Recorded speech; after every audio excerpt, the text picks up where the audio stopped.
apóstolo Paulo ele faz algumas recomendações para os cristãos no capítulo 15.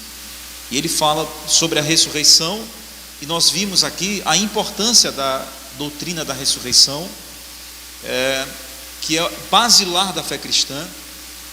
Sem a doutrina da ressurreição, nós não temos cristianismo. O cristianismo, nós podemos imaginar o cristianismo, a fé cristã, como um prédio com algumas colunas. Então, essas colunas é aquilo que a gente chama de alicerce. Então, a fé cristã, o cristianismo, ele tem alguns alicerces. E uma dessas colunas é a doutrina da ressurreição, tá bom? Se nós tirarmos a doutrina da ressurreição, o prédio cristão, o prédio da fé cristã, o edifício da fé cristã, ele vai ruir, ele vem ao chão, porque essa é uma das doutrinas principais da fé cristã. E a gente já vai dizer por que no finalzinho. Eu vou fazer algumas aplicações para nós aqui, por que é importante a doutrina da ressurreição. Vimos que o apóstolo Paulo, ele mostra para os cristãos que a ressurreição do corpo, ela não é uma coisa mitológica, não é uma teoria. A gente viu nos primeiros versículos, capítulo 15, que o apóstolo Paulo ele mostra provas oculares. Por exemplo, ele vai dizer que Cristo ele ressuscitou, que Pedro viu Jesus, que os 12 discípulos também viram Jesus, que além dos 12, 500 pessoas ou 500 discípulos viram Jesus. E ele ainda vai dizer assim, dos quais, desses 500, a maioria ainda vive. Ou seja, se aqueles que estavam duvidando da ressurreição do corpo quisessem tirar a prova, vocês estão bem aí? Se eles quisessem tirar a prova da ressurreição, quisessem perguntar a alguns que se Jesus tinha ressuscitado ou não, era só eles irem nessas pessoas que estavam vivas, ok? Vimos também, irmãos, aqui no começo do estudo, se nós tirarmos a ressurreição do corpo, quais as implicações disso? Porque havia um grupo na igreja de Corinto que estava negando a ressurreição do corpo. Você pode até negar a ressurreição do corpo, mas quais as implicações disso? O que acontece se eu disser que o corpo não ressuscita? De onde vem essa ideia de que o corpo não ressuscita? Nós vimos semana passada que a igreja em Corinto estava sendo influenciado pela filosofia grega. Os gregos diziam que o corpo não podia ressuscitar, simplesmente porque, para os gregos, o corpo ele era mau. Toda a matéria, ou tudo que fosse físico, era mau. Então eles não viam o corpo, a parte física do corpo, como algo bom, era algo ruim. E como sendo algo ruim, não fazia sentido o corpo ressuscitar. Então eles diziam que era inadmissível que a matéria, o corpo, pudesse ressuscitar. Logo, essa doutrina grega começou a influenciar a igreja de Corinto, que estava na Grécia. A cidade de Corinto está localizada na Grécia. Isso é preocupante para Paulo. Então Paulo vai escrever. Por exemplo, ele vai dar aqui, nós já vimos 6 motivos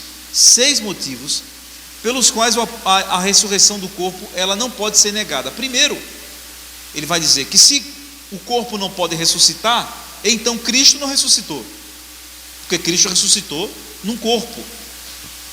Quais as provas que Jesus ressuscitou num corpo? Tomé tocou em Jesus, Jesus foi visto pelos apóstolos por mais de 500 pessoas, as pessoas viram Jesus em Atos 1 subindo. Não foi algo espiritual, foi algo físico, visível. As pessoas viram Jesus subindo ao céu. Então havia provas físicas, oculares, de que Jesus foi de fato um corpo. Agora, não só isso, se o corpo não ressuscita, Cristo não ressuscitou, primeiro. Segundo, a pregação e a fé e todo o resto da fé cristã é tudo em vão. Você identificar aí o versículo, se você conseguir achar aí, capítulo 15, eu estou só relembrando, porque não é o assunto de hoje não.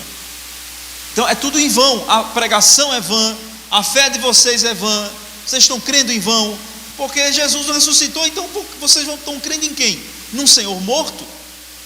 Se ele morreu e continua morto, então não faz sentido nós estudarmos a fé cristã. A pregação não faz sentido pregar, não faz sentido crer, então tudo isso é em vão.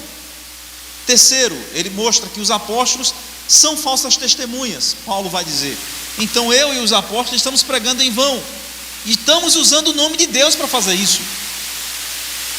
Se Jesus não ressuscitou, se o corpo não ressuscita, Jesus não ressuscita. Se Jesus não ressuscita, todo mundo que está falando isso é mentiroso, e estão usando o nome de Deus para dizer, porque nós dizemos que foi Deus quem ressuscitou Jesus, mas se Jesus ressuscitou, então Deus é mentiroso e nós também somos mentirosos. Olha as implicações. Quarta implicação de negar a ressurreição do corpo: ainda vocês permanecem no pecado. E essa para mim é a pior. Por quê? Como é que eu sei que a ressurreição, como é que eu sei que o sacrifício de Jesus foi aceito? Respondam para mim, meus irmãos. Como é que eu sei, o que é que testifica que o sacrifício de Cristo na cruz foi aceito como pagamento do pecado? Porque ele ressuscitou. Do contrário, teria que vir outro Jesus e morrer, porque era assim no Antigo Testamento. Lembra que a gente viu isso? Todo ano matava-se um animal, porque era um sacrifício imperfeito. No ano seguinte teria que ter outro animal, e no ano seguinte teria que ter outro animal. Por quê? Porque o sacrifício morria e permanecia morto. Se Jesus não ressuscitou, permanece morto, então o sacrifício foi aceito, mas temporariamente. Quebra aquela ideia dos hebreus, que o escritor aos hebreus vai dizer que a ressurreição de Jesus foi uma única vez, e uma vez por todas ele pagou os pecados. Então não faz sentido. Se Jesus continua morto, então vai ter que no ano que vem, pessoal, vai ter outro Jesus, e outro, até ser definitivo o sacrifício. Mas a prova de que o sacrifício foi aceito definitivamente é a ressurreição. Se então Jesus não ressuscitou, Paulo vai dizer: vocês estão ainda em pecado. Veja a sabedoria de Paulo. Quinto, Paulo vai dizer aí no texto, está por aí, eu não vou dizer o versículo não, a gente passar. Quinto, os que dormiram em Cristo estão perdidos. Por quê? Nós cremos que aqueles que morreram em Jesus vão ressuscitar, amém? Aqueles que morreram em Jesus vão ressuscitar. Jesus vai ressuscitar o corpo de quem morreu em Cristo. Agora, se não há ressurreição do corpo, então os que morreram em Jesus estão tudo frito. Estão lá esperando algo que não vai acontecer. Enganaram os que morreram, né?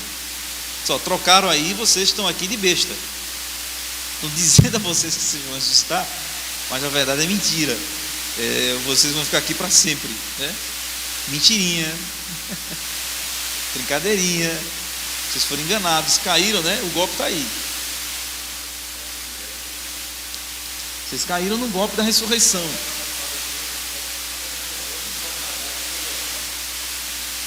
Pois é.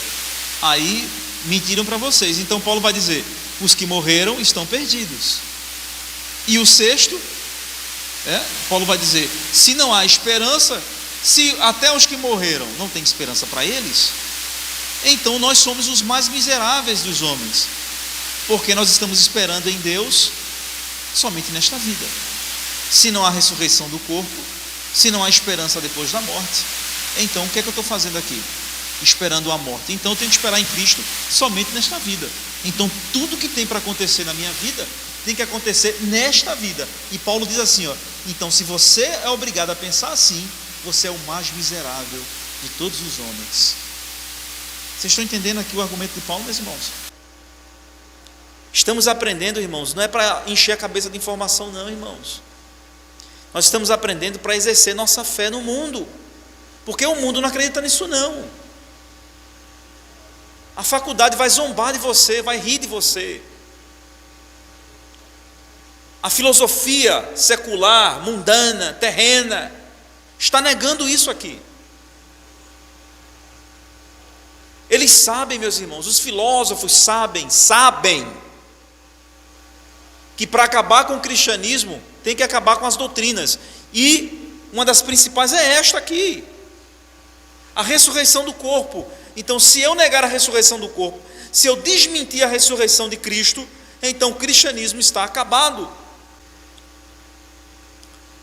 Vejam, nós estamos num mundo, irmãos, predador, viu? As pessoas não. O crente verdadeiro, o crente esmilinguido, todo mundo aceita. Sabe qual é o crente esmilinguido? É aquele fofinho, o ursinho carinhoso. Ei, Jesus te ama. Jesus. Mas quando você vai para as doutrinas cristãs, as pessoas lhe ridicularizam, se afastam de você. As doutrinas cristãs afastam as pessoas, porque elas confrontam as pessoas.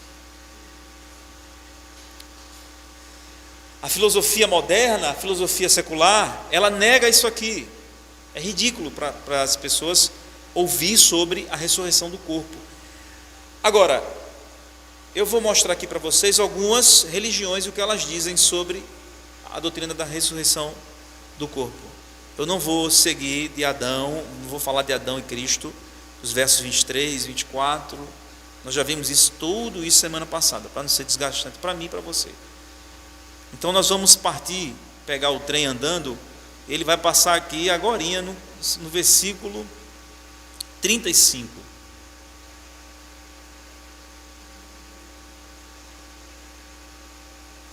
Perdão, nós vamos um pouquinho antes. Eu me lembro que a gente não abordou isso aqui.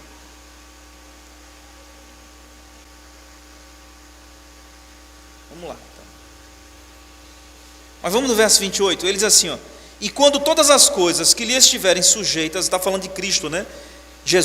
Deus vai colocar tudo debaixo dos pés de Cristo, viu? Toda a autoridade foi dada a Jesus. Então também o mesmo Filho se sujeitará àquele que todas as coisas lhe sujeitou, para que Deus seja tudo em todos. Paulo vem falando sobre a vitória de Jesus sobre todas as coisas. E ele diz que o último inimigo a ser vencido será o quê? A morte. Porque a morte ainda tem poder sobre você, sim ou não? Por mais que você use Jequiti, Avon, Rinodê, sua pele vai engelhar até você morrer. Não adianta, por mais que a gente lute contra, Mary Kay não funciona. Com os anos vão passando, a pele vai caindo com Mary Kay ou não. Certo? Então a morte ela tem poder sobre nós, mas Paulo vai dizer: o último inimigo a ser vencido será a morte. E depois que Cristo vencer a morte, qual vai ser a marca da vitória sobre a morte? A nossa ressurreição, meu irmão. Amém? Quando você ressurgir, teu corpo ressurgir, aí o apóstolo Paulo vai chegar a algumas conclusões lá na frente. Mas o que Paulo está dizendo no verso 30 no verso 29 ele diz: de outra maneira, veja, se a ressurreição não existe, que farão os que batizam pelos mortos, se absolutamente os mortos não ressuscitam? Paulo não está dizendo que o batismo pelo morto é bíblico. Ele está dizendo que tinha um grupo lá dentro de Corinto que praticava essa heresia. Eles batizavam as pessoas pelos mortos. Bem, aí os mormons fazem esse tipo de prática. O camarada batizou por um cara que tinha morrido, por uma mulher que tinha morrido. Aí a alma estava perdida. É aquela mesma ideia da igreja católica. A alma está perdida entre o céu e o inferno, não sabe para onde vai, está no limbo, está no purgatório. E aí ele é batizado e agora ele acha o caminho, porque alguém se batizou por ele aqui. E aí depois o camarada se batiza por ele mesmo. É 2 batismos. Paulo, havia já essa prática na igreja de Corinto. E Paulo está dizendo: peraí, mas se eles negam a ressurreição dos mortos, por que eles se batizam pelos mortos? Veja a incoerência da negação. Eu estou batizando alguém pelos mortos, mas esse morto não vai ressuscitar. Então deixa o morto sem batizar mesmo, já que ele não vai ressuscitar. Paulo está questionando isso. Se a ressurreição não era possível, então para que batizar os mortos pelos mortos? Aí no verso 30: porque estamos nós também a toda hora em perigo. Paulo está dizendo: certo, se se eu também não ressuscito, se não há morte, se não há ressurreição do corpo, então eu estou sofrendo em vão. Por que eu estou sofrendo esse tempo todinho pelo cristianismo? Apanhando, sendo chicoteado em Filipos, preso em Roma, perseguido em Tessalônica. Por que eu estou passando todo esse sofrimento? Veja o questionamento dele. Porque também nós estamos expostos a perigo toda hora. Qual o sentido? Verso 31, Paulo protesta então contra isso. Ele diz: dia após dia morro. E eu protesto, irmãos, pela glória que tenho em vós outros, em Cristo Jesus nosso Senhor. Ele está dizendo, não é em vão. A ressurreição do corpo é real, e eu estou sofrendo porque creio que eu terei meu galardão na ressurreição. Verso 32, se como homem lutei em Éfeso com feras, que me aproveita isso, se os mortos não ressuscitam? Comamos e bebamos, que amanhã morreremos. Ou seja, se a ressurreição não era possível, não fazia sentido Paulo viver sofrendo. Então, se a ressurreição não é real, então vamos viver de todo jeito. Não é isso que as pessoas dizem hoje? É ou não? As pessoas dizem assim, vamos viver tudo, o que você tiver que fazer, faça nessa vida. O importante é você ser feliz, porque você não sabe se amanhã você vai morrer. Eu não estou dizendo, irmãos, que a gente não pode viver bem, experimentar boas coisas neste mundo e tal. O problema dessa frase aqui, vamos fazer tudo que, né? O problema dela é que ela coloca tudo que é ilícito, inclusive. Tem pessoas que dizem, o lema dos anos 70, dos anos 80 era sexo, drogas e rock and roll. Tudo que viesse da mente, o homem tinha que fazer, porque senão ele podia morrer sem experimentar, por exemplo, uma droguinha, uma bebida. Certa vez um jovem da igreja me procurou, faz alguns anos já isso, né? E ele não está mais entre nós, para você não ficar questionando quem foi. Ele chegou para mim e disse, Galdino, mas eu queria experimentar. Não consigo me conter. Eu disse, queria experimentar, vai que eu morro. Mas foi sério, não estou inventando, não, foi sério mesmo. Ele já está entre nós, mas não, viu? Pra você não ficar perguntando quem foi. Mas é essa filosofia moderna que está dentro das nossas igrejas, da nossa comunidade. Havia, irmãos, um grupo filosófico, já na época de Paulo, chamado os epicureus. Os epicureus porque começou com um homem chamado Epicuro, filósofo grego, que ele dizia que tudo na vida é a busca do prazer. Você deve viver buscando o prazer. Claro que Epicuro não defendia só o prazer sexual, o prazer da bebida, o prazer... Não. Ele defendia todo tipo de prazer. Olhar os pássaros, olhar as árvores, sentir a brisa da manhã, o sol batendo, tudo isso é prazer. E nós nascemos para sentir prazeres. Isso, o hedonismo. Ele vivia em busca do prazer. A vida do homem é buscar se satisfazer. Não importa quais são os limites. O que importa é o que te deixa feliz. Vocês lembram, eu até coloquei aqui para lembrar, para não esquecer, de uma música de Lulu Santos, que ela diz mais ou menos assim, hoje o tempo voa, amor, escorre pelas mãos, mesmo sem se sentir, e não há tempo que volte, amor. Vamos viver tudo que há para viver, vamos nos permitir.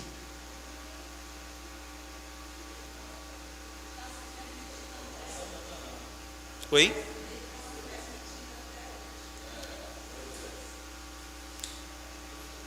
Hoje o tempo voa, amor, ou seja, aproveita o tempo, porque o tempo está passando e vocês têm que aproveitar. O tempo escorre pelas mãos, vamos viver tudo que há para viver. Eu tenho que viver, eu sou jovem, tenho que experimentar o mundo. E aí, 1 Coríntios 6:12, Paulo diz, tudo me é lícito, mas nem tudo me convém. Tudo me é permitido, mas eu não me deixarei dominar por nenhuma delas. Esta é a liberdade verdadeira, aquela que freia você do que não é permitido fazer. Essa é a filosofia bíblica. Amém? O que nós estamos vivendo hoje, mesmo sem as pessoas saberem, as pessoas nem sabem que estão vivendo, mas estão vivendo, é a cultura do existencialismo. O que é isso? Existencialismo. É o que importa é o que façamos hoje.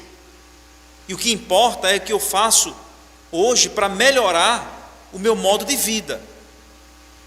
Não importa, o que importa é o que eu estou vivendo hoje. Isso tem dentro das igrejas.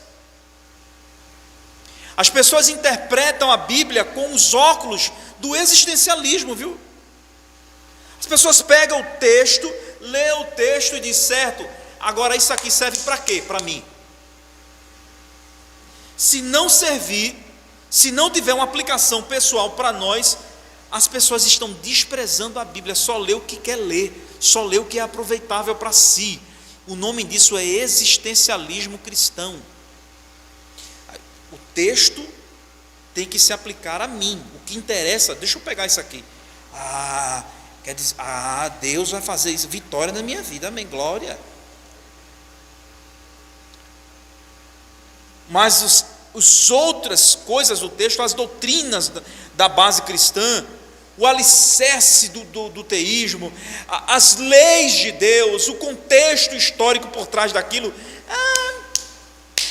não estou nem aí, porque na verdade o que me interessa é o que eu estou vivendo agora. Esse texto me responde o quê? O meu sofrimento hoje. As pessoas estão lendo a Bíblia assim. Eu vou pegar um texto aqui que eu estou sofrendo, então vou pegar um texto para sofrimento.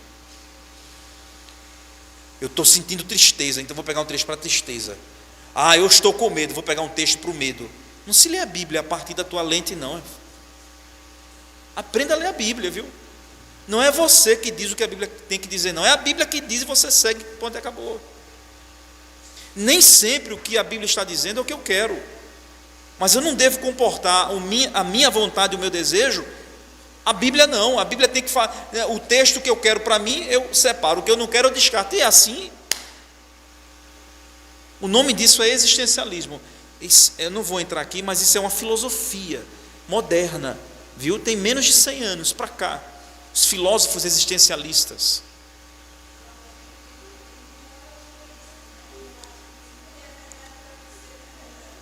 Sim, sim.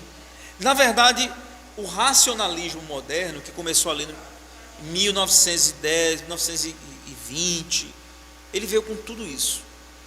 O existencialismo, o relativismo, o racionalismo, a nova hermenêutica. O que diz a nova hermenêutica? O sentido do texto não está no autor, está no leitor. Então quem determina o sentido do texto não é Paulo, é Galdino. Porque não interessa, porque o que Paulo estava vivendo não é o que eu estou vivendo.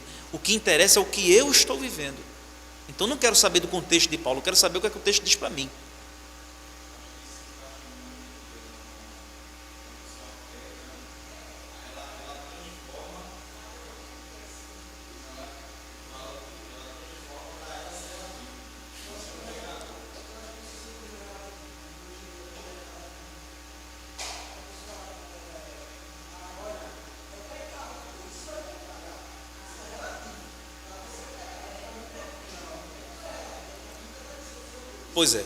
Pois é. Isso é a filosofia. A filosofia, ela vai entrando sorrateiramente através de novelas, de séries, de filmes, de jornais, de revistas, de internet, redes sociais. Então as pessoas estão se moldando a filosofia sem saber.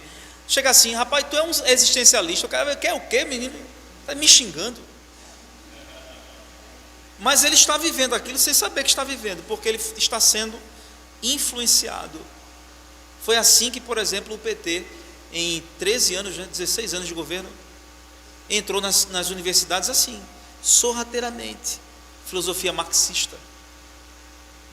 Mas vamos para frente. O verso 33, Paulo diz: não vos enganeis, as más conversações corrompem os bons costumes. Esse aqui é um dos textos mais conhecidos do meio dos cristãos, mas também é o mais falado fora do contexto. Quais são as más conversações aqui? Sim, as más companhias, né? O que Paulo quer dizer com isto? Pare de ficar andando com pessoas que negam a doutrina da ressurreição. Se você encaixar esse texto dentro do contexto, é isso. As pessoas, os cristãos fiéis que estavam apegados à doutrina, estavam andando junto, trocando ideias, tomando café junto. E aí o perigo, porque aquele que está negando a fé está levando o que acredita.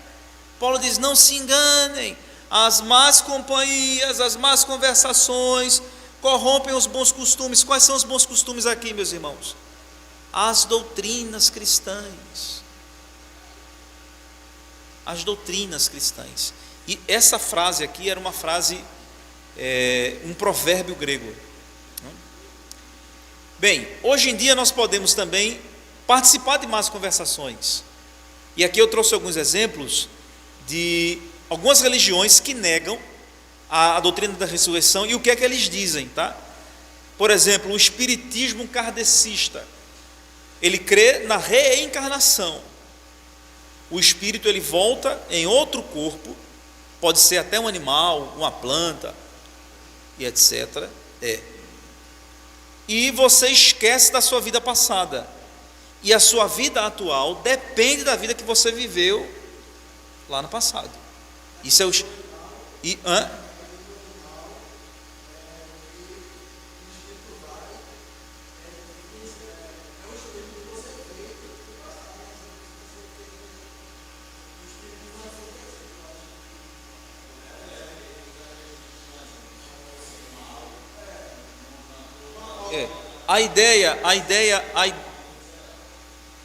Vamos voltar aqui para a gente caminhar rapidinho, tem muito assunto.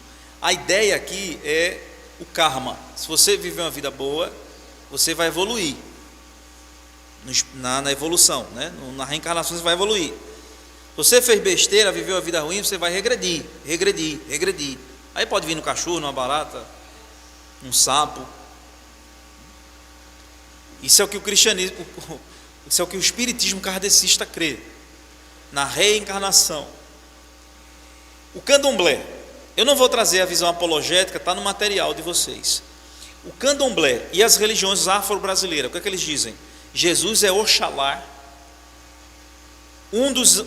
Jesus é Oxalá, um dos muitos orixás, e Oxalá, que é Jesus, né, entre aspas aí, é o orixá mais avançado espiritualmente. Já que os orixás não têm corpo, Jesus, ou Oxalá, ele não pode ser o Jesus ressuscitado que nós cremos. Então, no espiritismo, no candomblé, Jesus é Oxalá, e Oxalá não pode se tornar corpo. Então, eles negam a ressurreição. Os animistas, quem são os animistas? São aqueles que colocam as coisas inanimadas como Deus. Por exemplo, Deus Sol, Deus Lua, Deus Porco, Deus Árvore, Deus Mar, Deus... Tudo que é inanimado pode ser um Deus. Eles creem que os mortos se tornam espíritos no além e devem ser reverenciados. Podem intervir no mundo físico, são os fantasmas. Não há lugar para a ressurreição e exaltação de Cristo, não há. Eles não acreditam O naturalismo e a teologia liberal, essa é a pior, porque está dentro das igrejas. É o cristianismo disfarçado, é um cristão disfarçado. Eles dizem que eles creem que existem muitos mitos no cristianismo. Não acreditam em milagres, muito menos na ressurreição. Tudo isto foi criado pelos discípulos. O que é que eles fazem? Eles usam uma coisa chamada crítica textual. Eles pegam o texto e vão, olha a palavrão aí, e vão desmitologizar a Bíblia. Ou seja, ele vai tirar o que é mito. Isso aí é da cabeça de Paulo, isso aí é da cabeça de Pedro, estava doidão, viu aquilo ali. Ou eles vão dizer assim: Jesus ressuscitou, mas a linguagem que Paulo usa ali é a seguinte: ele ressuscitou em nossos corações. Olha que bonitinho. Olha que bonitinho. Aí você, ai, que fofútil. Que ursinho carinhoso, que esmilinguido. Jesus ressuscitou, mas ele não ressuscitou no corpo. Quando o Paulo quis dizer que ele ressuscitou nos corações dos cristãos.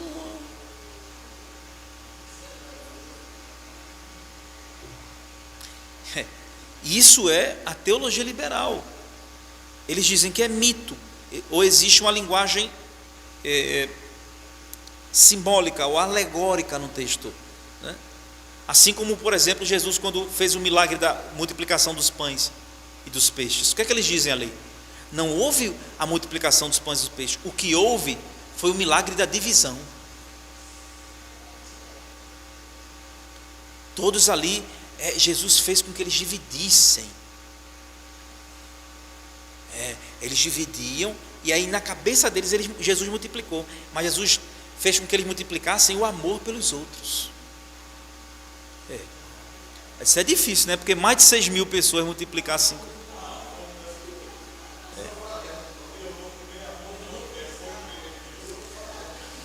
Verso 34, Paulo diz, verso 34: tornai-vos a solidariedade como é justo, e não pequeis, porque alguns ainda não têm conhecimento de Deus. Isto digo para vergonha vossa.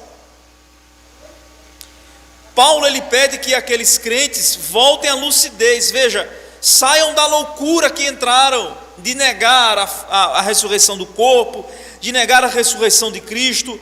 Paulo deixa claro que essas verdades para ele, para o cristianismo, é fundamental, e negar essas verdades é pecado, viu?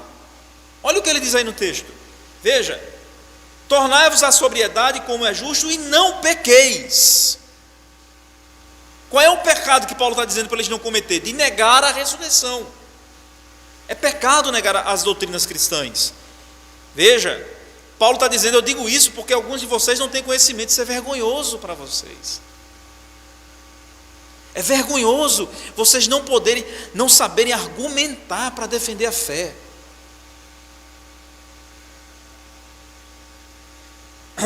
Vamos para o estudo de hoje, propriamente dito. A grande pergunta, então, que se levantava é o seguinte: certo, Paulo, suponhamos que tudo isso que você falou até aqui seja verdade. Agora, como é que esses corpos vão ressuscitar? Como será isso? De que jeito? Como é que Ivanilda vai ressuscitar? Como é que Carol vai ressuscitar? Como é que Galdino vai ressuscitar? Mais magro, mais gordo, mais forte, mais baixo, mais alto?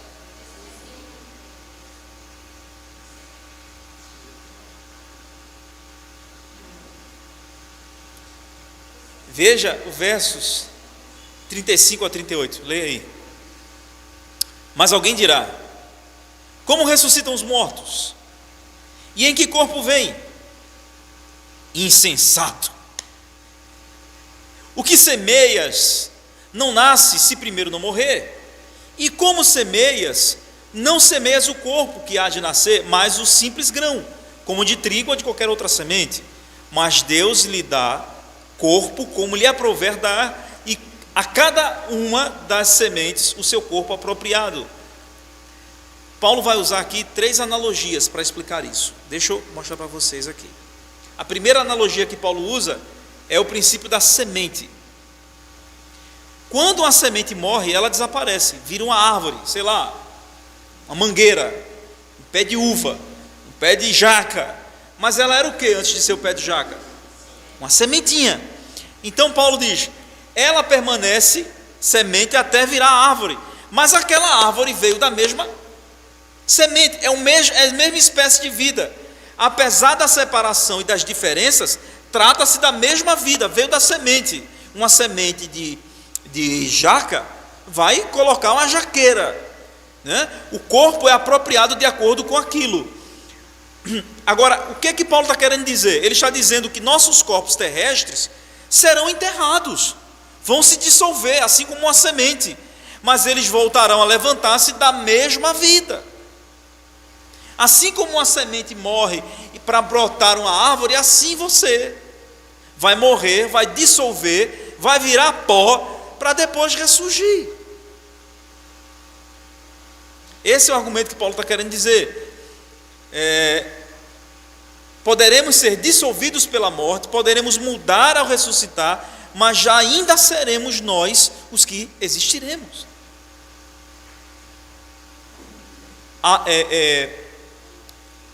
Carlos vai morrer, vai virar pó, mas quando ressuscitar, ainda será Carlos, o mesmo corpo. Assim como uma semente que morre, vira uma árvore, mas brota da mesma semente. O outro princípio que Paulo coloca aí está dos versos 38 ao 44. Ele diz: nem toda a carne é a mesma, porém, uma é a carne dos homens, outra a dos animais, outra das aves e outra dos peixes. Também há corpos celestiais e corpos terrestres, e sem dúvida, uma é a glória dos celestiais e a outra dos terrestres. Uma é a glória do sol, outra é a glória da lua, e a outra das estrelas, porque até entre estrela e estrela há diferença de esplendor. Pois assim também é a ressurreição dos mortos. Semeia-se o corpo na corrupção, ressuscita na incorrupção. Semeia-se em desonra, ressuscita em glória. Semeia-se em fraqueza, ressuscita em poder. Semeia-se corpo natural, ressuscita corpo espiritual.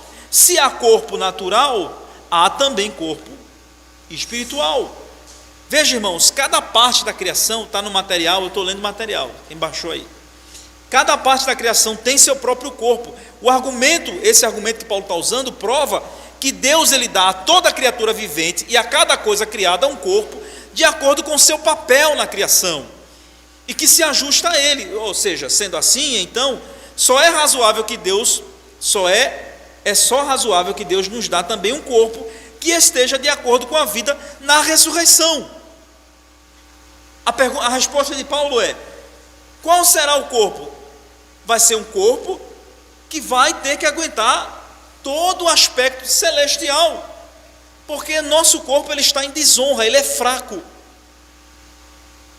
Nós malhamos, corremos, fazemos abdominais, às vezes não.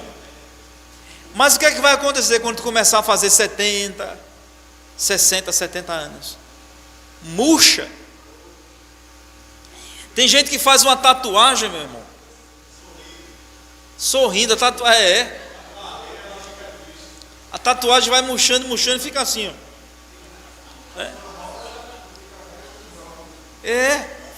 Pois é. Já pensasse, tatua uma laranja, com 70 vira um maracujá murcho.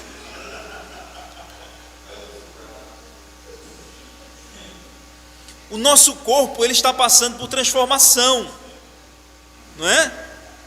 Paulo está dizendo: olhe para a criação, veja se não é assim. Cada criação, ou cada criatura, tem seu corpo correspondente. O sol tem um corpo, a lua tem outro, até entre as estrelas tem uma que brilha mais do que a outra. Assim Deus vai fazer na ressurreição. Cada corpo vai atender ao ambiente para o qual ele será levado. Terceiro argumento de Paulo é o terceiro princípio básico é que na vida existe um desenvolvimento. Veja aí o verso 45 a 49. Eu estou correndo por conta da hora.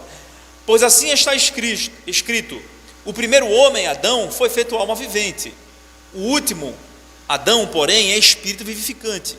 Mas não é o primeiro o espiritual, e sim o natural, Adão, né? Depois o espiritual. O primeiro homem formado da terra é terreno, o segundo homem é do céu. Como foi o primeiro homem o terreno, tais são também os demais homens terrenos. E como é o homem celestial, tais também os celestiais. E assim como trouxemos a imagem do que é terreno, devemos trazer também a imagem do que é celestial. Qual é o argumento de Paulo aqui? O terceiro: assim como nós herdamos de Adão a corrupção do corpo. Isso é lindo, viu, meu irmão? Isso aqui é maravilhoso. Assim como nós herdamos a corruptibilidade do corpo de Adão, a corrupção do corpo de Adão, assim nós vamos herdar a incorruptibilidade do corpo de Cristo. Vocês lembram como é que Cristo ressuscitou? Primeiro que foi um corpo, diga-se de passagem, não foi um holograma. Segundo, ele foi conhecido, então foi o mesmo corpo, é o mestre. Tomé tocou nele, Senhor meu e Deus meu, então foi o mesmo corpo, certo? Terceiro, Jesus atravessou paredes. Lembra que tem um texto lá que do nada Jesus chegou no meio dos discípulos? Não foi? As portas fechadas, e o texto de Atos e o texto de João diz que ele entrou. Daqui a pouco ele sumia.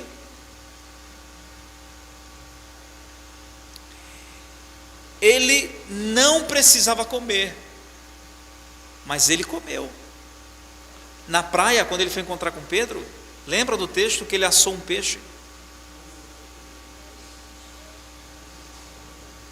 Então no céu,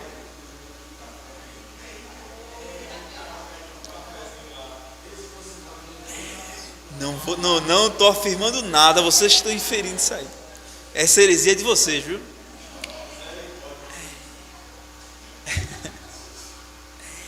Nós não precisaremos comer, mas nós seremos um corpo. Vocês estão entendendo? É um corpo. Paulo está dizendo, assim como o Adão fez com que os outros herdassem a corrupção, assim nós herdaremos a espiritualidade do corpo. Através desta longa sessão, Paulo ele definiu bem e muito sabiamente como será este corpo. Será o mesmo corpo que morreu, porém será um corpo espiritual. O que é um corpo espiritual? Não é um corpo invisível, viu? Pesquisa aí, escreve aí para vocês pesquisarem em casa. O corpo ressurreto, ele é espiritual, mas não é etéreo. Pesquisa em casa, não está no material não. O corpo espiritual, ele não é, o corpo ressurreto é espiritual, mas não etéreo. Pesquisa essa frase aí. Etéreo. Sem H, viu? Acento agudo, R-E-O. Etéreo. O corpo ressurreto não é. O corpo ressurreto é espiritual, mas não etéreo. Pesquisa lá. Não é um corpo invisível. Não é um corpo que você transpassa, né? Aquele corpo assim que a mão entra assim dentro, já viu? Nos filmes. Não é isto. Isto não é corpo. Corpo.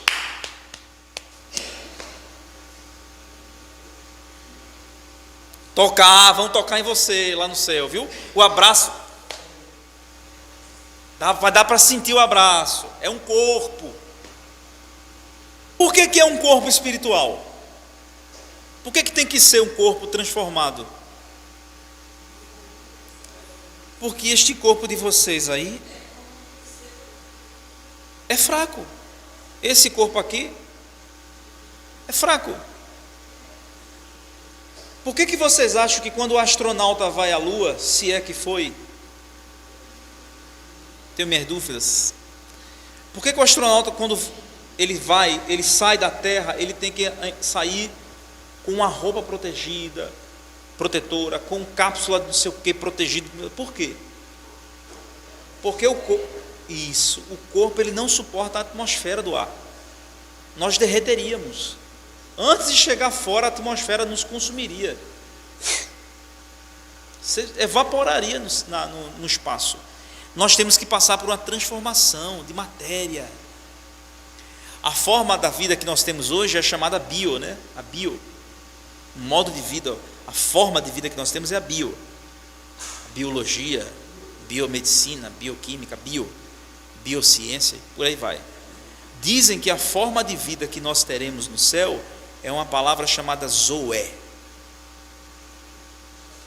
Zoé é a forma espiritual, a forma divina, ou a forma de Deus, É um modo de vida superior ao modo bio. Ele suporta a atmosfera, o espaço. Não há necessidade de alimentar-se. Entendeu? Nossas fraquezas são só para aqui. Nossa vontade de ir no banheiro, fazer o número 1, número 2.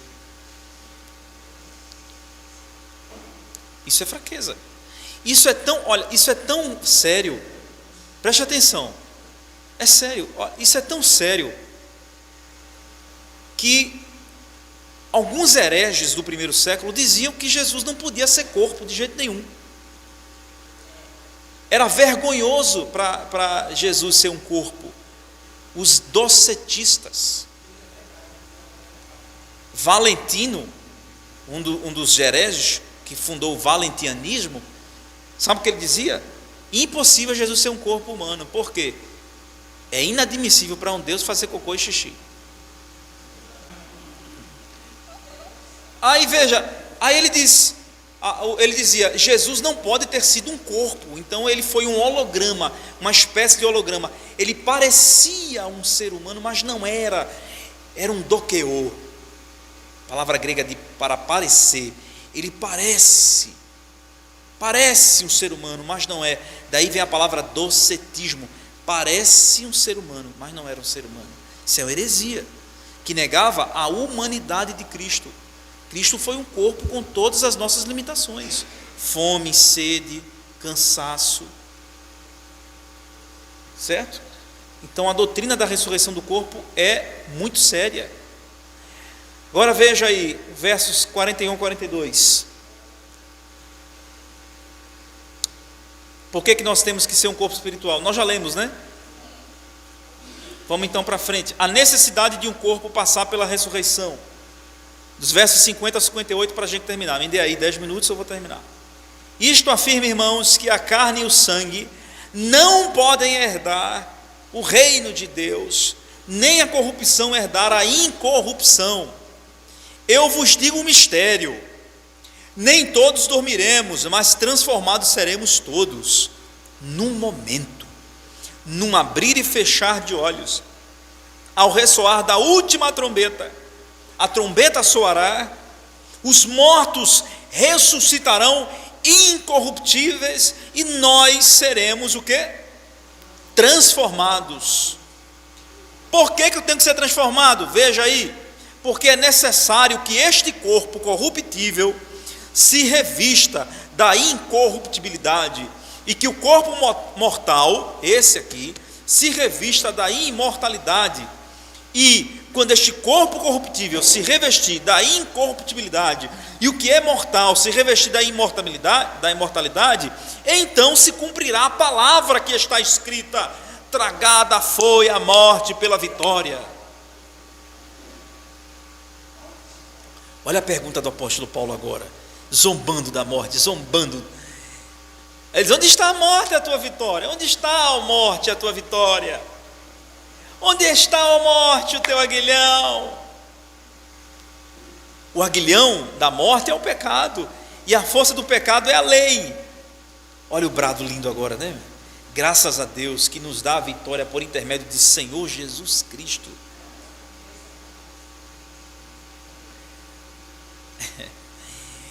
Nós devemos lembrar, irmãos, que vamos viver um modo de vida superior ao que vivemos aqui na terra.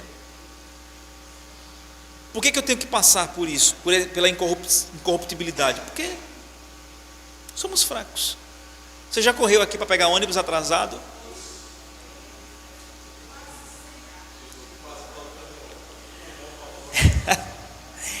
Mas por mais que você corra, poxa, corro muito, né? Você pode participar de uma maratona? Rapaz, mas Carlos, ele é eloquente, né? Fala bem no meio dos amigos. Mas se colocar Carlos no meio de doutores, pós-doutores,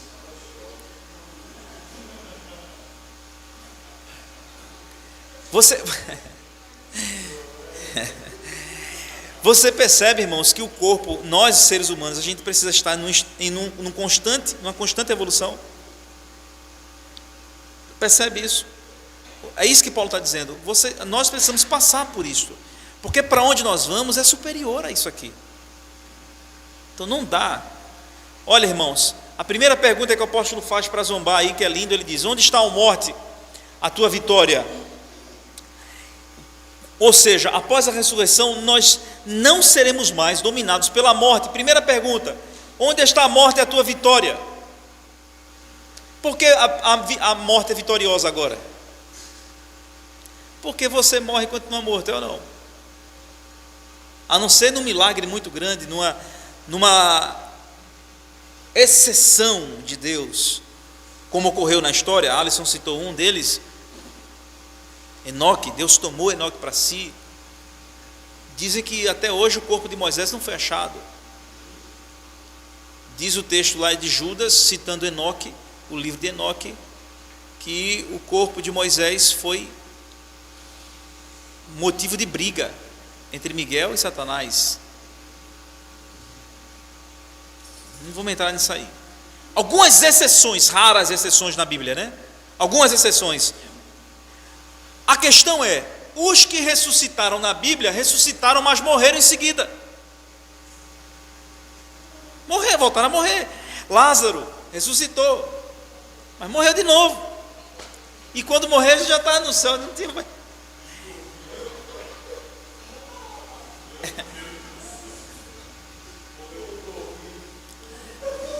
Veja só, sustenta aí. Todos que morreram voltaram a morrer. Por isso que a morte ainda tem poder sobre nós.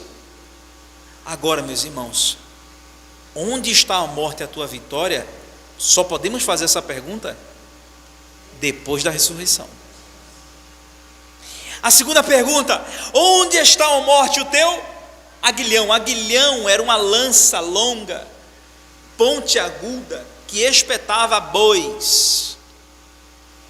Os bois iam fazendo o arado, tinha uns bois rebeldes que queria sair do arado, aí o dono ia guiando os bois e com a lança aqui, ó, já viu? Aí disse a lança, o aguilhão, era uma lança longa, mais ou menos aí nessa bateria, e ele ia espetando o boi assim, para o boi voltar ao arado. Segura aí, para o boi voltar ao arado. Paulo está perguntando: cadê? A morte não pode mais nos machucar. Onde está, ó morte, a tua lança que nos matava? Só que Paulo diz uma coisa interessante aí, viu? O aguilhão da morte é o quê? Pecado. A lança, a ponta da lança, a morte, veja como é a visão aqui. A morte tem uma lança, e a lança ela tem uma ponta rosqueada. A morte vai dizer assim: eu vou matar fulano. Ela pega a lança e põe ali o pecado, enrosqueia o pecado na lança e vai matando o homem aos poucos através do pecado. Essa é a imagem de Paulo. Aí Paulo diz: o aguilhão da morte, a lança da morte é o pecado. A morte mata os homens através do pecado. E aí a frase mais linda, né? Graças a Deus por Jesus Cristo nosso Senhor. Graças a Deus que nos dá a vitória por intermédio do nosso Senhor Jesus Cristo.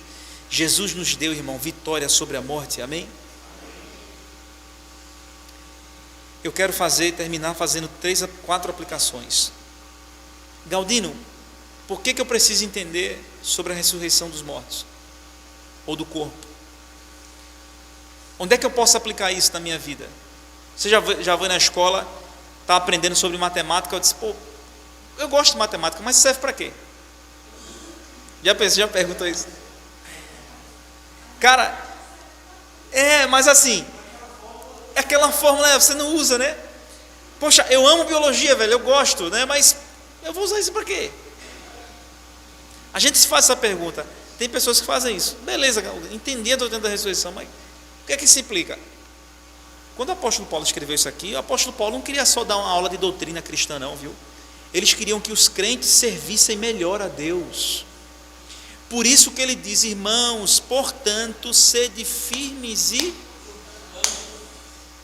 sempre abundantes na obra do Senhor, sabendo que o vosso trabalho, qual é a recompensa? a ressurreição do corpo. A recompensa não é para esta vida. Eu vou fazer porque aí não é vão no Senhor, né? Deus vai me recompensar. Se você pensar assim, segundo Paulo, você é o mais miserável dos homens, porque você está esperando em Deus somente nesta vida.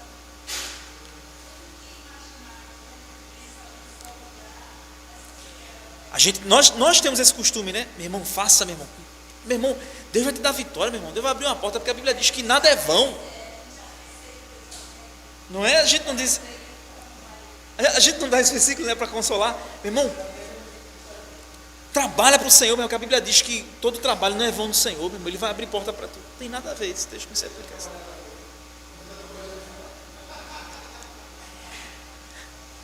A recompensa, irmãos, é a ressurreição do corpo e a vida eterna.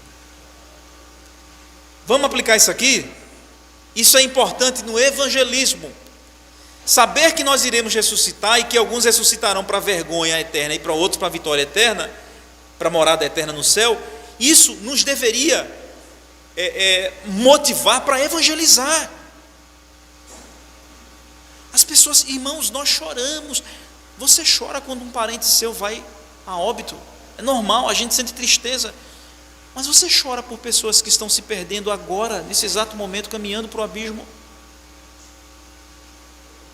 Você conhece a verdade, você sabe que o corpo vai ressuscitar para o juízo ou para a vergonha, para o céu ou para o juízo, para o inferno. Isso deveria motivar você a falar de Jesus para as pessoas. Pregue isso para as pessoas, isso é para ser pregado, isso é evangelístico, é ou não?